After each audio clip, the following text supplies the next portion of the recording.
Today is Tuesday, June 10, 2025. Mental health is real. Seek help, end the stigma. On the news this afternoon.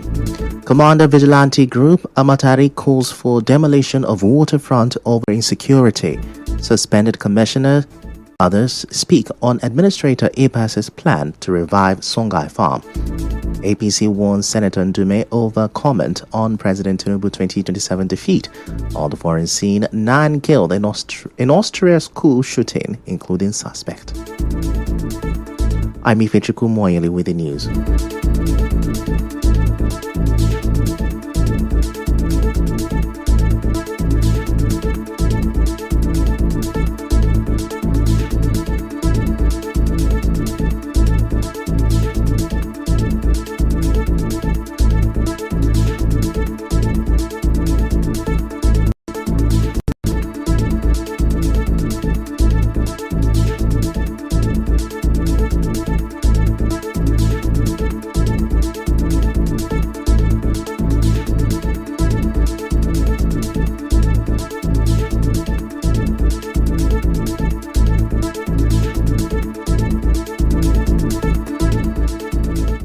Now, the commander of the Diobu Vigilante Group, Bipelede Amatari, says the rise in insecurity in the Diobu area of Port Harcourt is largely due to poor funding of local security outfits. Speaking on Nigerian FM's Morning Crossfire, Amatari explained that lack of funding has affected their ability to fuel vehicles and operate effectively.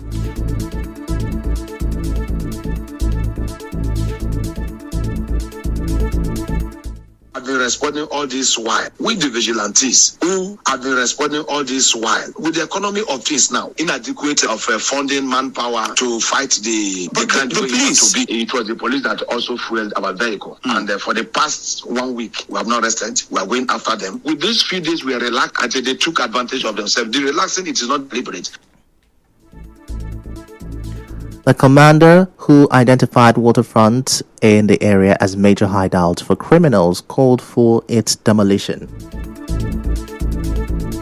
But now the disadvantage is the waterfronts. Back of Okako in Eleshi and Ogo waterfront have not been demolished, and this place has been a hideout for these criminals. But we don't know where these arms are hidden in this place. The waterfronts I have mentioned have been a very good coverage to these cultists and to these armed robbers. The only solution to it, the same way these waterfronts were demolished, should make use of them. You don't demolish waterfronts, and at the end of the day, you leave it like that. If those water sites, after the demolition, they were used by the government appropriately, I don't think these issues would have arisen. As you may know, between May and early June 2025, about 4 people have been killed by suspected gang members and armed robbers. Moving on, the suspended Commissioner for Information in Rivers State, Mr. Joe Johnson, has warned against engaging with fresh investors in reviving the Songhai Farm, saying it will jeopardize existing effort. Johnson said this on Nigerian FM's Morning Crossfire. He was reacting to plans by the River State Sole Administrator to revive the Songhai Farm. He said the Fubara administration reviewed and considered proposals from agricultural firms in Israel and the US to revive the farm.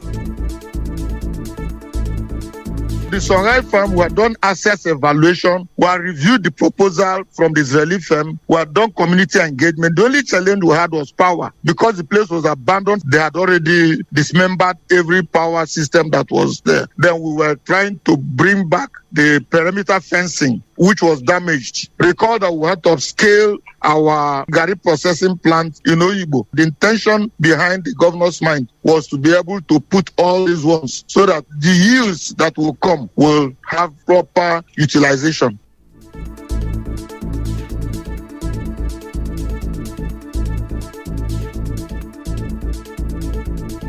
Still to come, APC warns Senator Ndume over comment on President Tinubu 2027 defeat. Stay with us.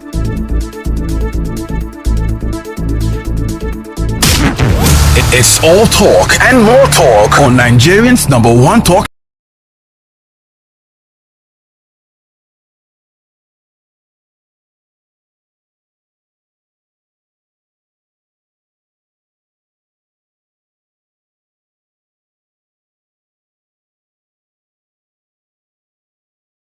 Conversation on radio without feedbacks from you, the listener. As your #1 station for talk, we pride ourselves in not just having engaging conversations that will enlighten, inform, educate, and sometimes even entertain you. From social issues, politics, business, or the stories making the headlines, we make you the center of those conversations by getting your thoughts and opinions too. We would love to hear from you. Be a part of our conversations in Nigeria Info FM Port Harcourt and share your views via the following outlets. Call us live on 0817 923 0002, 081. Back and now the rest of the news.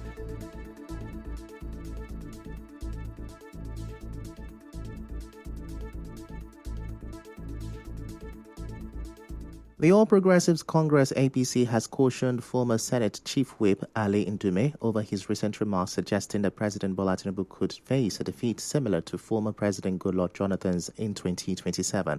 While the party acknowledged it welcomes diverse opinions, it emphasized that there are disciplinary measures for misconduct. APC's publicity director Bala Ibrahim restated the party's openness to differing views, but noted the importance of order.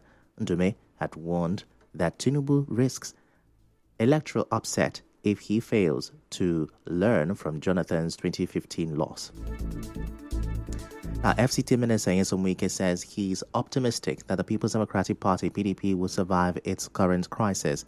Wike said this when he hosted the party stakeholders from the 36 states of the Federation and the FCT in Abuja yesterday. The former governor of Rivers State said the activities of the G5 governors had stabilized the country. He called for the zoning of party presidential tickets to the south in 2027. On the spot, former governor of Benue State, Samuel Ortom, challenged anyone to tell Nigerians who have contributed to the growth of the PDP more than Wike. Those who attended the meeting include former governors of Abia and Enugu State, Senator Samuel Anyanwu, among others.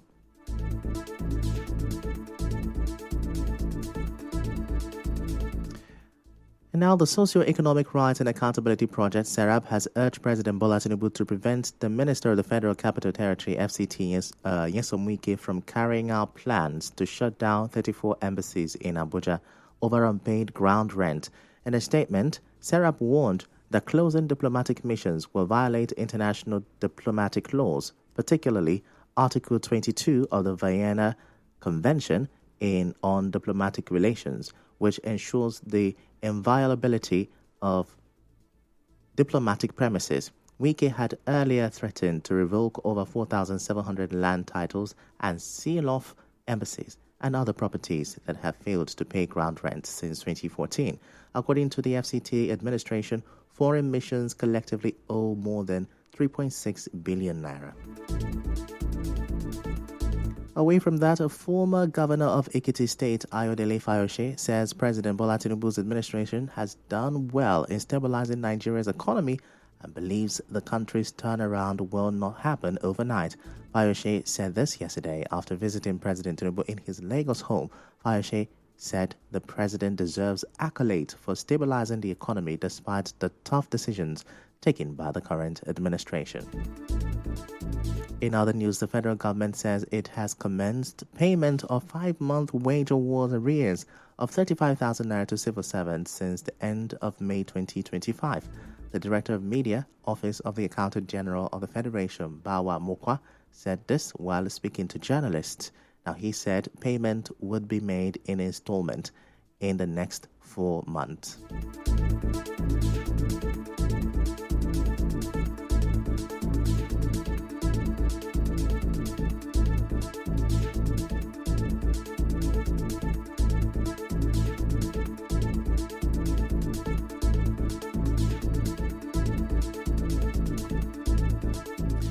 And now, an energy expert, Nick Agule, described the increase in electricity tariffs by the National Council on Power as a viable move to address the country's unsustainable 200 billion naira monthly electricity subsidy.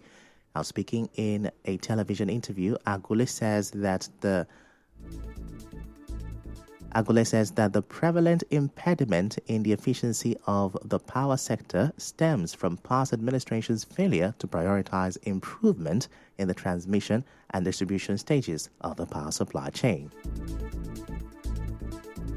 Tariffs are not going to give us 24/7 electricity that he is hoping for. First problem is President Goodluck Jonathan presided over a privatization process in the power sector that was far below expectations. That is the first big issue with electricity supply. Underfunded transmission. The second problem is the distribution licenses were awarded to entities that neither have the capital, the expertise, or the technology. Agole also urged the current administration to address the shortcomings of the previous government in order to implement sustainable solutions to the country's electricity challenges. My advice to the Power Minister and President Tinubu is not tariff that is going to solve these things. Structurally, deal with transmission so that transmission can expand capacity, and I believe that distribution will be able to put more into transmission. Put together, the share capital of the 11 distribution companies in Nigeria is less than 1 billion naira. It's totally inadequate money, and they have been sitting on these licenses. So what should the Minister for Power and President Tinubu do is call these 11 discos together and say, guys, you have broken your promises in terms of the license we issued you.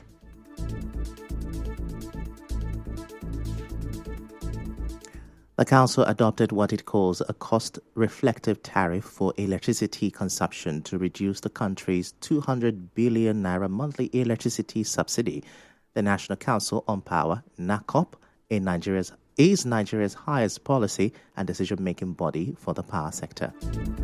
In business, Nigeria has been ranked third among the top 10 manufacturing countries in Africa. This is according to a report by the African Exponent, an analytical business information source for entrepreneurs and potential investors in Africa, which also names South Africa as number one, followed by Egypt. The report says within the last decade, these countries have stood out for hosting the largest manufacturing companies in Africa, both in scale and influence.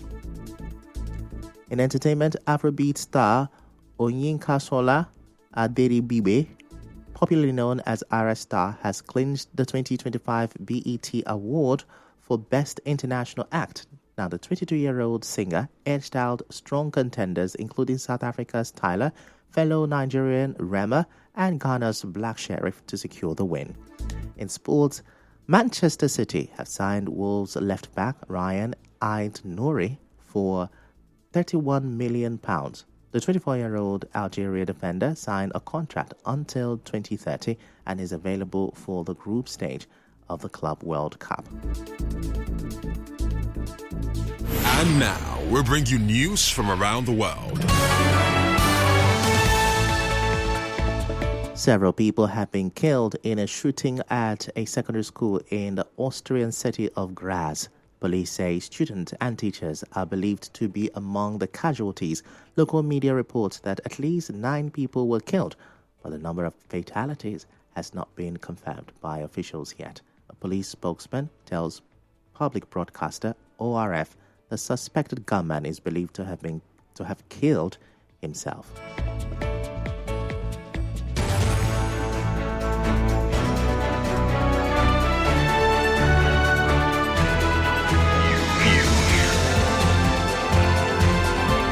This is the news on 92.3 Nigeria Info.